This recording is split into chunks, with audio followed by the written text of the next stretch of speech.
Ladies and gentlemen, please join me in welcoming our esteemed panelists for this particular session. The session chair is going to be held by Mr. Abbhishek Chadha, EVP North and East Interactive Avenues. Can we please give him a huge round of applause? Come on, everyone. And along with him, I would like to invite on stage Mr. Kosal Malladi, Vice President, Madison Loop, Ms. Shuchi Singhal, AVP, Media Emami, and Mr. Suyash Saraf, CEO, Founder, and CEO, Dot and Key. Can we please give all of them a huge round of applause? Come on, everyone. A very warm welcome to all of you. A very good morning, all of you lovely people out here. And thank you, Vijaya. Thank you for this lovely opportunity.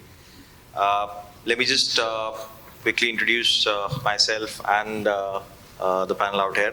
I'm Abhishek. I take care of the North and the East regions for Interactive Avenues. Interactive Avenues is a full-service digital marketing services agency, part of IPG Media branch.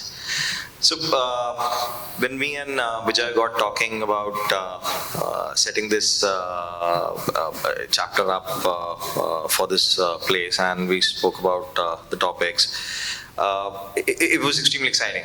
The fact that such a great market, a latent market, a market that's been always there, and we've seen some fabulous work coming from this side of the country.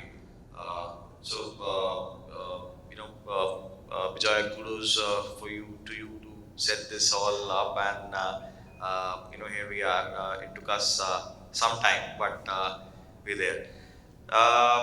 Let me just very quickly introduce the panel.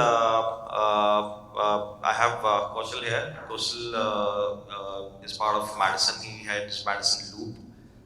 Shuchi takes care of media at Emami Limited.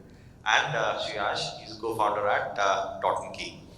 Let me just directly jump into it. So, what we will spend the next half an hour is going to be talking about how tools and technologies have changed the way marketing efficiencies and how is it that ROI moves around with these two very strong pieces in place. So while an extreme in-depth topic, we have 30 minutes, and the fact that we are the first panel, so I'm just going to push on time so the other panels can make up. So, okay, so what we've seen, I'm just going to lay down the context, and what we've planned for is a abstract in terms of how we'll move across different people. How the consumers moved in these last 4-5 years, and how the consumer journeys have become completely warped. It's been absolutely non-linear of sorts. It's been very difficult to understand consumer choices, preferences, and even so, the funnels have been completely non-linear.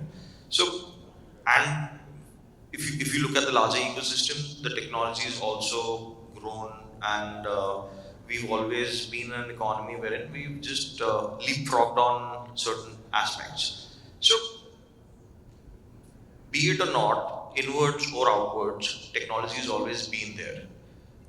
Whether it is digital transformation that brands are talking about today, or it's purely adoption of technology products in terms of running the marketing campaigns efficiently. So it's technology has always had either a very visible face, or it's been playing a part of an invisible hand in working through with the brands, direct consumer facing, or inwards in terms of enabling a lot of narratives with the companies. So that being the context, I'm just going to kickstart the conversation. So, I'm going to start off with Suyash. So, I think what we've seen in the last couple of years, and especially post-pandemic, that there's been an incremental rise of the D2C story. See, any omni-channel strategy, experience is the king, right? And today, experience is just not limited to pure play, simple UI UX. So we speak about experience in terms of customer delivery. We speak about the fact in terms of exchange, return policies, etc., etc. So technology sits right smack in the center of the entire D2C experience. So just tell us, just walk us through on how is it that you are working through all of these aspects, the larger inward aspects which I spoke about earlier at Dot. I think it's a great question. I think for any consumer brand, I think customer is always first. And with the customer comes customer experience, right? Like if you give the right experience to the customer will come back.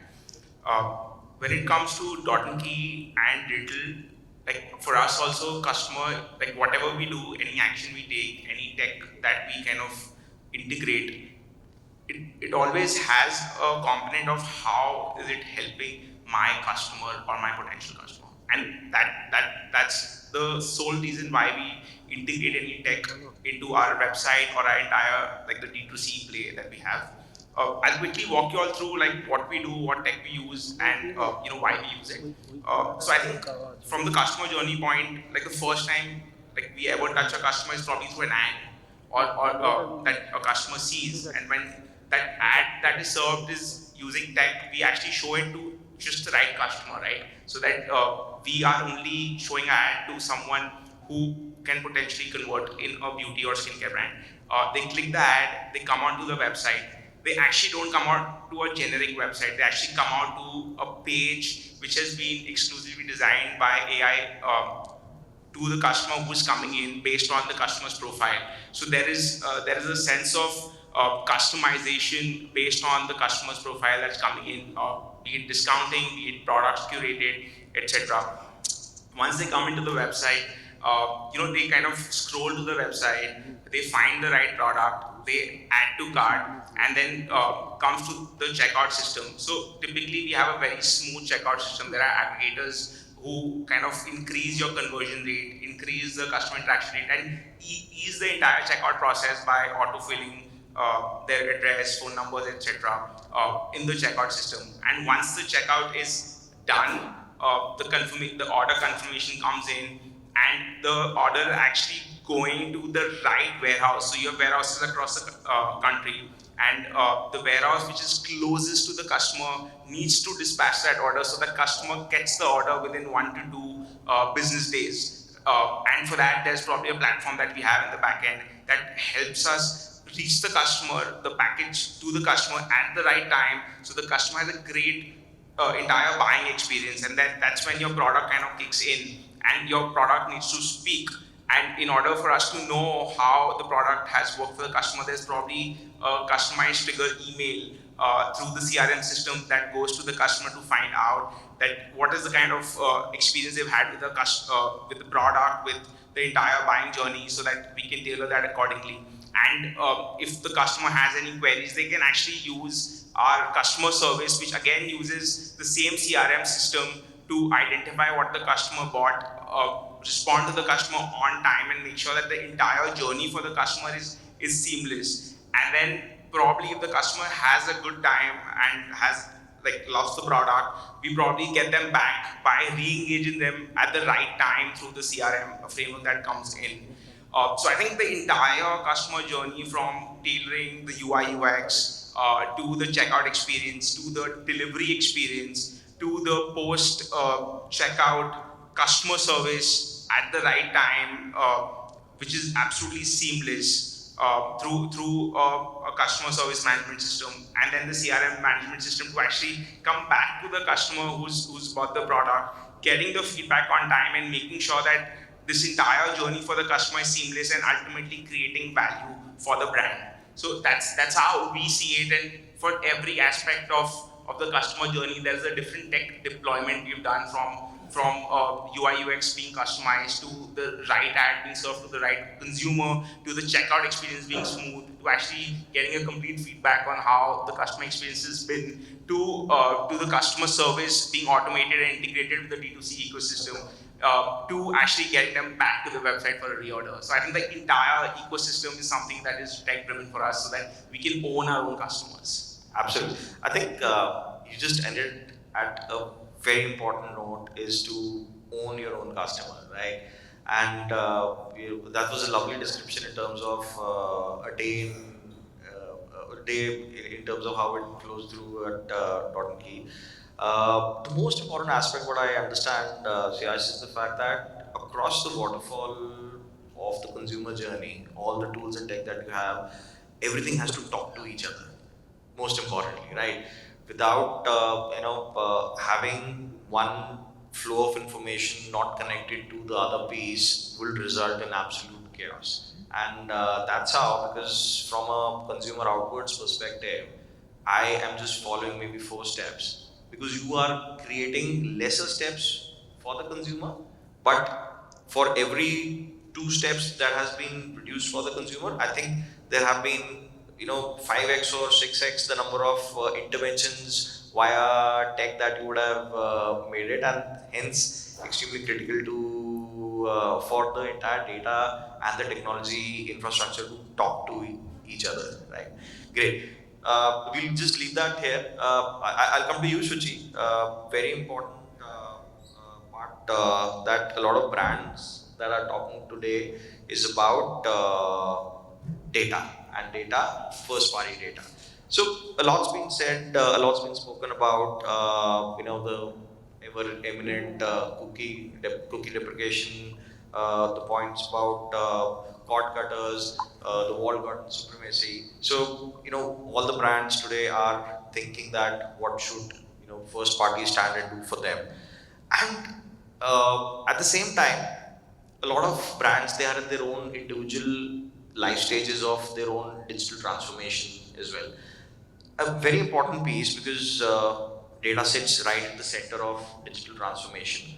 So, just tell us in terms of what would be those best use cases on how to operate on your own first party, and what would be the best ideal of, because when I say best, it's never been one size fits all for every brand, but what should be the apt infrastructure technologically thinking for a brand to work through this narrative?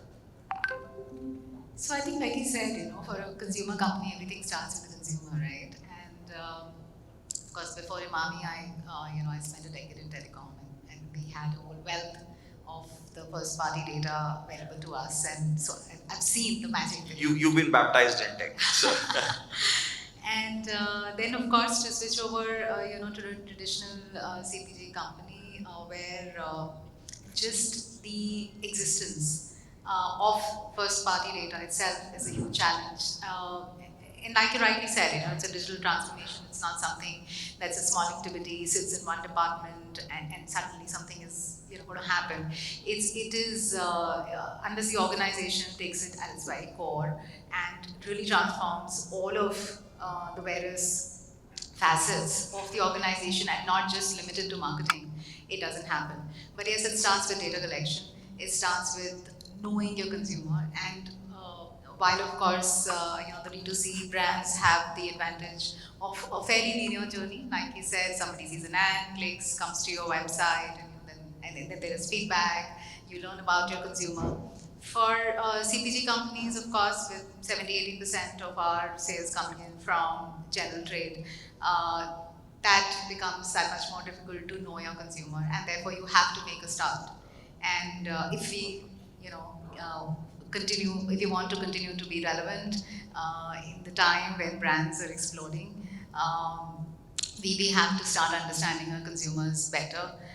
So yes, the whole need for first party understanding your consumer is paramount. I don't think anybody can get away from it at this moment. In terms of use cases, there can be many. There are, of course, the typical marketing use cases in terms of communication, personalization, but it can also really feed in your it can feed in your packaging. It can feed in. It can also feed in how you manage your distribution system, especially again for companies like us, where easily about 40-45% again of our revenues come from the rural sector, and you really don't really get to the last mile of where the consumer is buying from his local store. But then therefore this is and now everybody is online. I mean, rural India is also online, so you really get to understand your consumer so much better, and therefore the possibilities can really be endless. Technology, like you said, is really the backbone of data collection, and not just data collection, but making sense of that data, of course. And so yes, I think the first step would be to after having collected the data, to really be able to make sense of it, and therefore to have a robust data lake in place where it is not we're not just running campaigns on the walled gardens that you said, but there is information coming back, and it is enriching back the information that you have of your consumer, and just not just a one-way street where we just kind of running campaigns and not knowing anything about what they're really doing. So yeah. Great. I think what really stood out, Shuchi, was the fact about possible use case you spoke about on how it reflects back into packaging. That is these are those small things wherein the data supremacy comes into being. Knowing your consumer better and knowing him for the best to make things more personalized. Personalization is one piece that we're going to speak about later today. Suyash, I'm going to come back to you to discuss ROI, right? The matrices completely change when we speak about how we run marketing specifically for D2C. Of course, there are the legacy ones which always stay: reach frequency. We swear by it. We wake up today morning, every morning, reach frequency is what we live for. The matrices move towards customer acquisition cost, lifetime values, ROAS, ACOS. So in a scenario wherein it's an extremely competitive space, and for a brand like yours, wherein growth is important, recruitment of new audiences is important, and since it's becoming expensive, the cost of acquisition is going up. So how is it that you are using again the entire use case of technology to help lower the cost of acquisition? Because let's face it, there are two parts to it. There is acquisition, and then there is retention, right? Retention will always work inwards. Retention will always try to move. It will be morely on the back of the consumer trying the product first and building loyalty. But acquisition is where you push the entire product story. Yeah. So just speak to us about that, and I would want Kosal also for you to add on to this bit from when we as agencies work with brands to create those growth narratives for clients. What does the ideal media mix be? And again, at the back of measurement and enabling those specific bespoke ROI matrices for you. Yeah.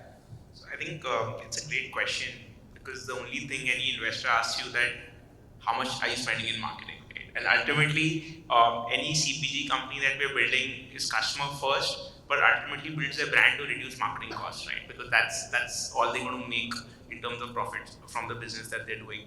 So in order to do so, I think there's one classic difference between traditional media and digital media, and the difference is control over data. In traditional media, you spend that money with that reach and frequency, and then you just have to wait and watch, right? You spray and pray, basically, as you call it.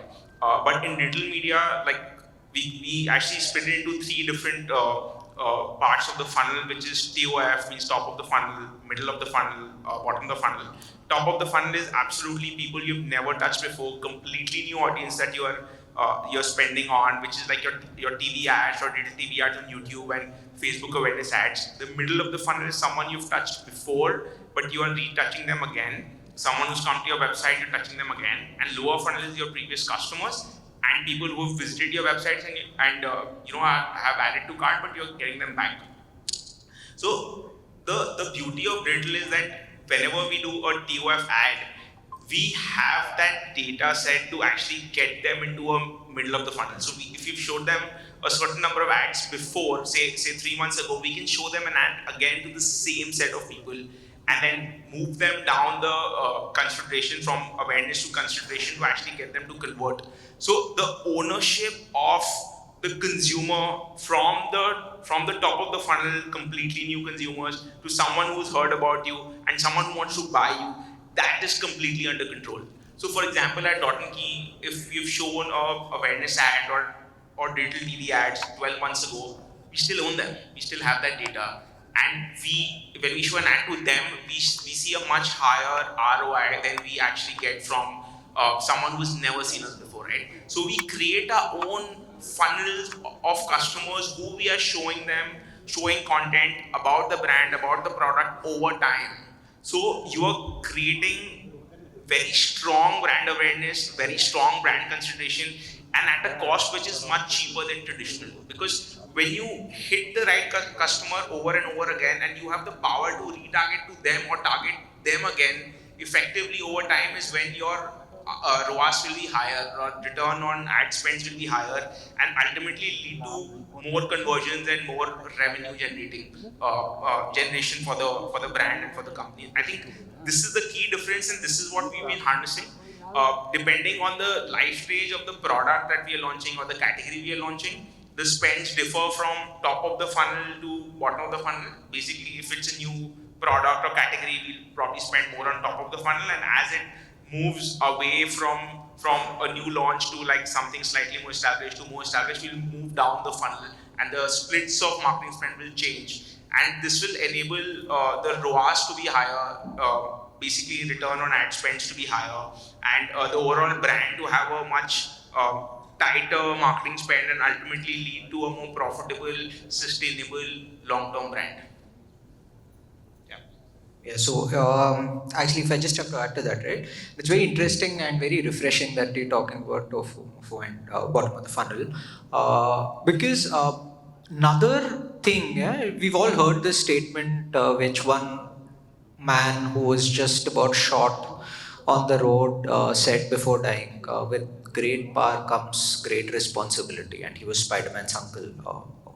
Not sure how many of you saw that movie, but yeah, so that's exactly what data is, right? It's a lot of power. So when you have so much data at hand, it's very easy for marketers to get stuck in the power in their hands. So a lot of times we see that we focus on building bottom of the funnel at all times, trying to get my sale up, trying to get my ROAS up, and eventually we notice that the brand doesn't get built. So there is a marketplace, an e-commerce marketplace we work with, where initially the focus was always on building ROAS, bottom of funnel.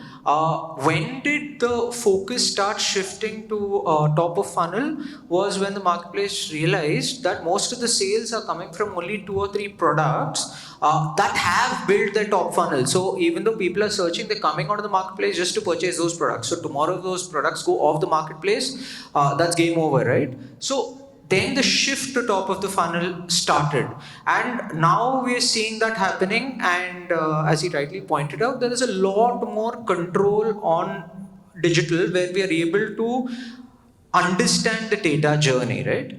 But that said, another statement I would slightly disagree with is that while digital might be cheaper in terms of building one market or 2 markets, the moment you try to go pan-India, the moment you try to go mass, you cannot focus only on one medium, right? The sort of mass reach, while there is mass reach on digital today, the cost efficiencies might not necessarily make a lot of sense.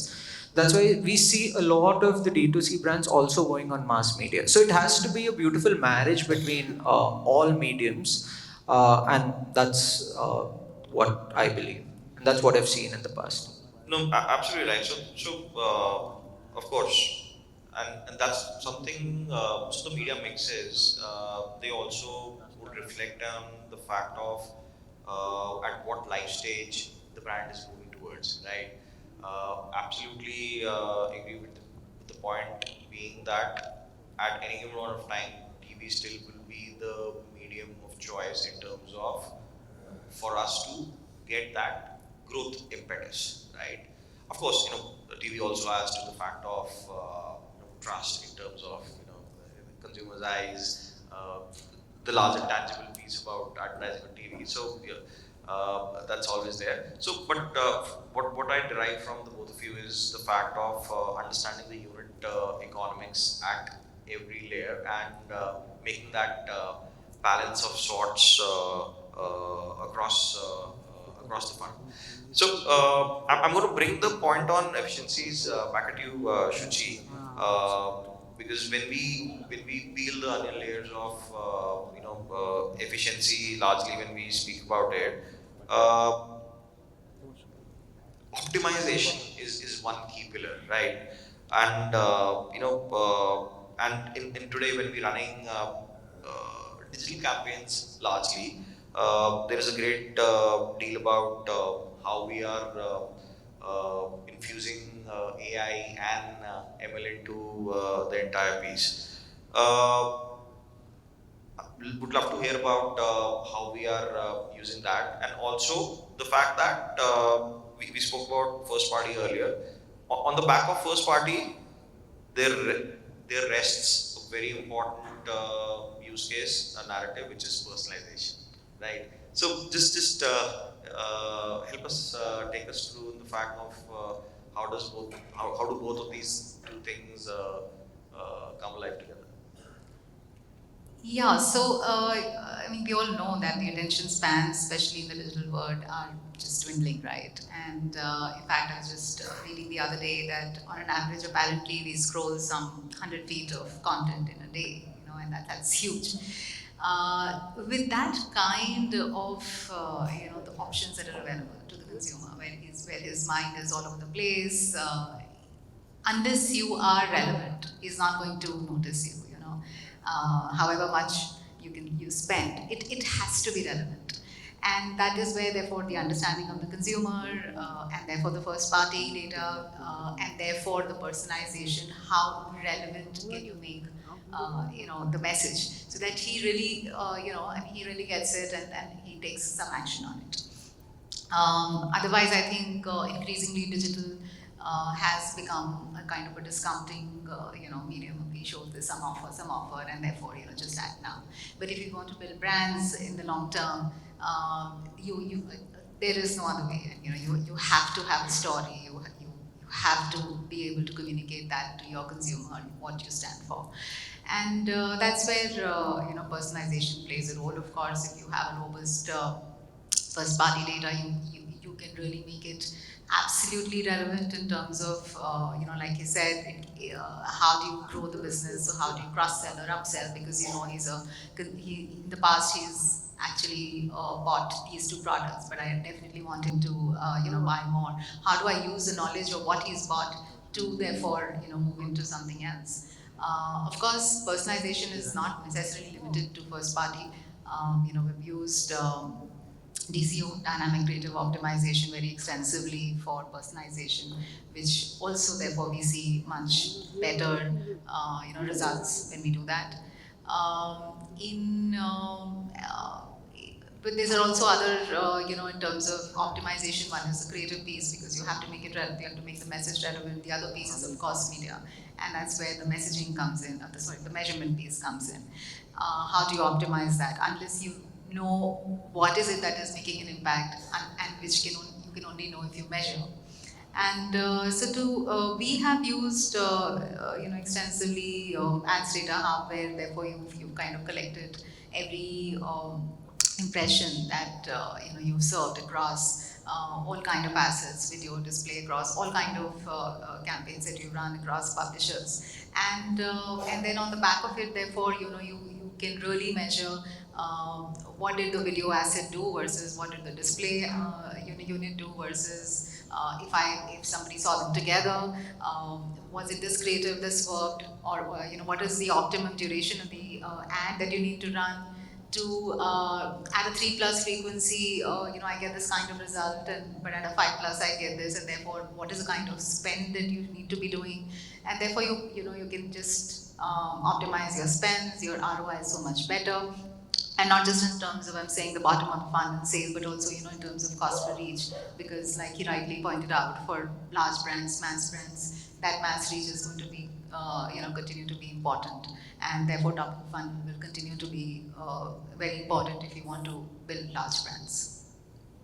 Great. So, what really struck out was with cultivating that intelligent data over a period of time, we will be able to set those specific predictive models also in place for us to maybe understand what the demand can come through whatever investments that we are going to do. And again, so that also will be very specific and very bespoke, brand on brand, category on category, and maybe market on market as well. But I think the brilliant basics, as we all say, they all come back to the fact of just getting that data infrastructure and that entire piece in place. Great. So, Kosal, for the last part of our the panel, and that's where I think both the agency minds can jam about it with absolute feedback from the brands at large. There is a burning question out there: what should be the role of the future agency now, right?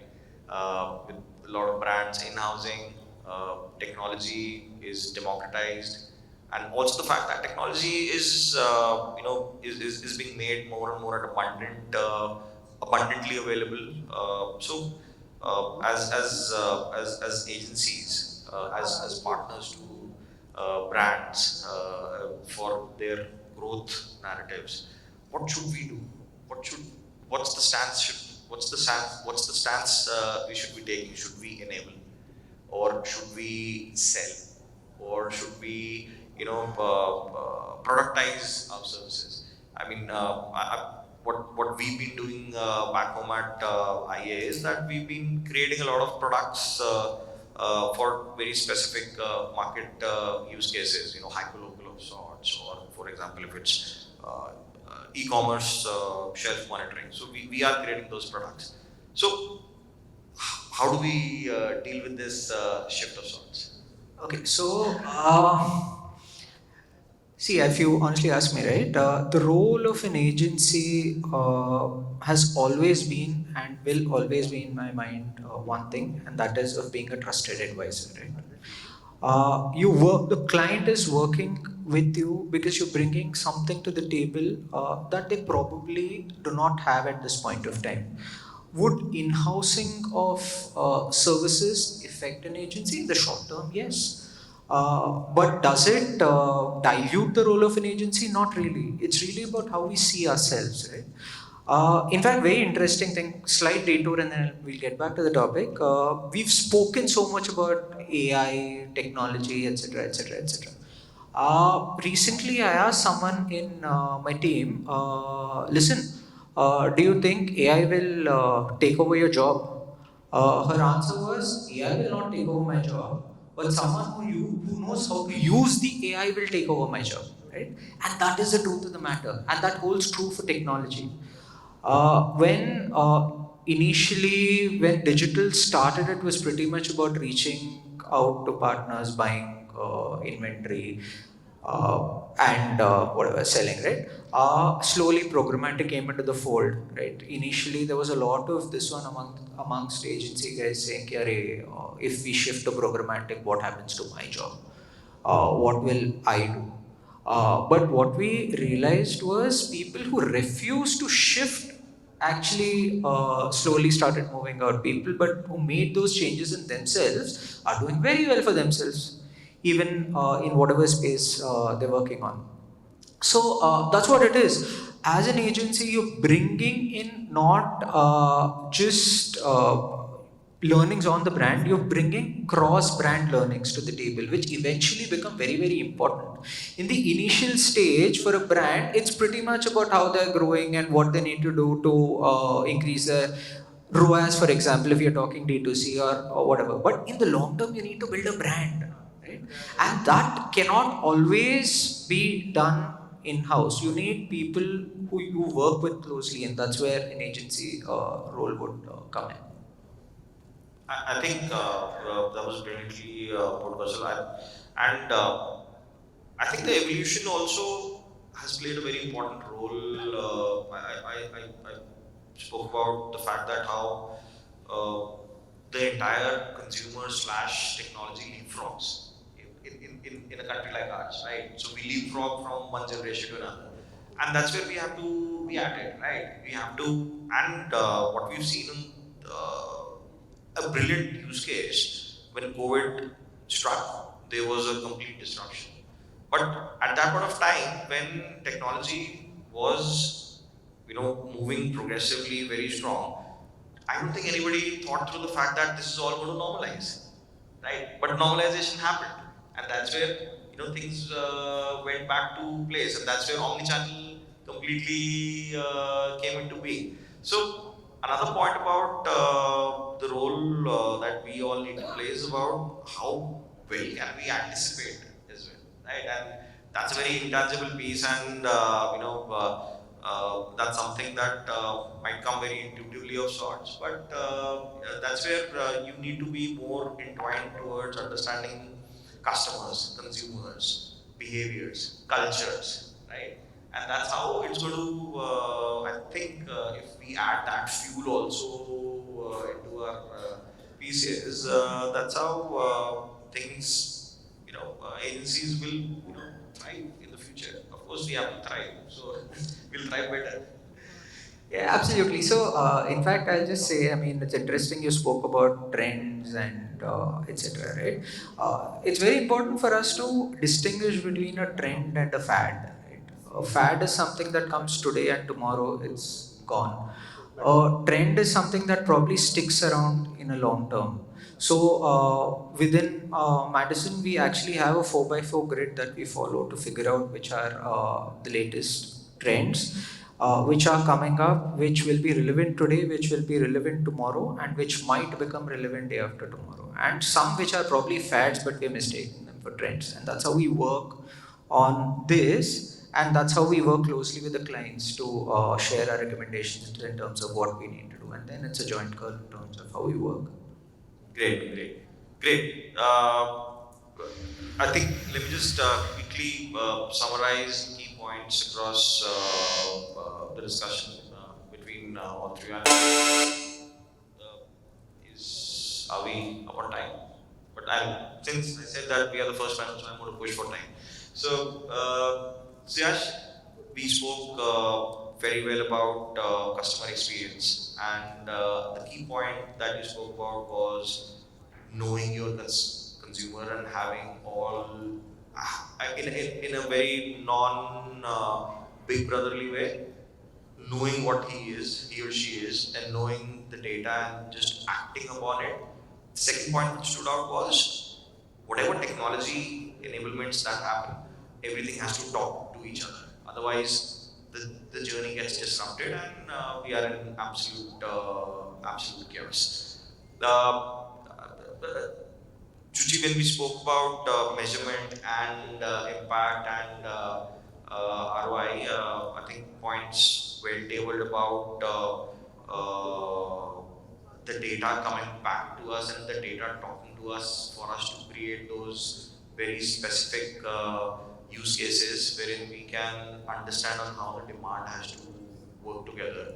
A fantastic point about, and it's just still stuck with me, on how customer data can just work back on packaging. I mean, there have been various instances, a lot of brands doing that, but I think those just been smokes and mirrors exercise. But if you're able to land that in a sustainable and a large way, it will work brilliantly well. So great points on that.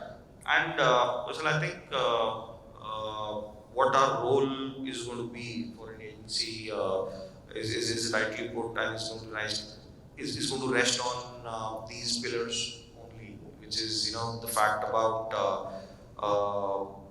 partnering with clients, irrespective of whether in-housing continues to happen. Ultimately, there is going to be a very strong consulting-led approach of sorts, if I would put it. Again, that for the lack of a better word, because consulting it raises everybody's eyebrows for the right or the wrong reasons. But at the end of the day, we need to add value to our partners, and that value might come from, will come from the use of technology, or at best on telling them what to use also, right? So great, thank you so much. You've been a lovely panel, and yes, That took away 5 seconds. yes. We're going to open up for any questions in the house. Yeah?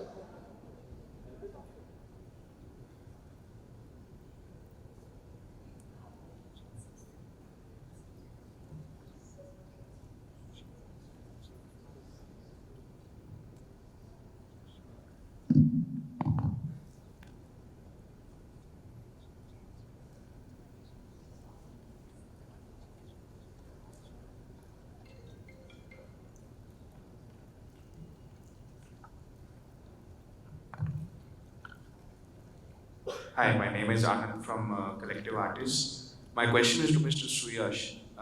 Firstly, congratulating amazing brand that you built, especially in an industry which is so competitive in the product line.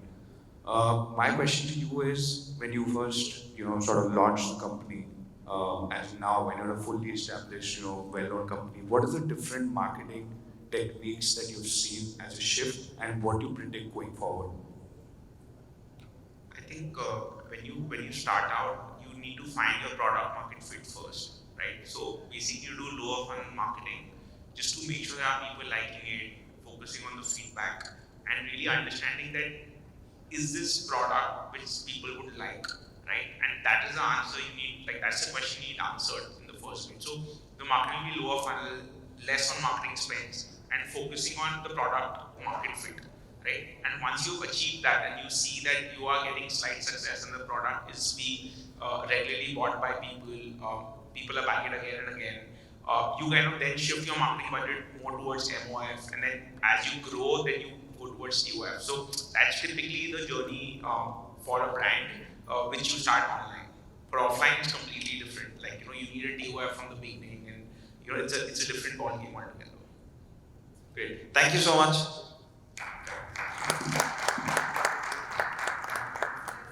We would also like to thank all of you for being part of this panel and carving out some time from your busy schedules and being part of it.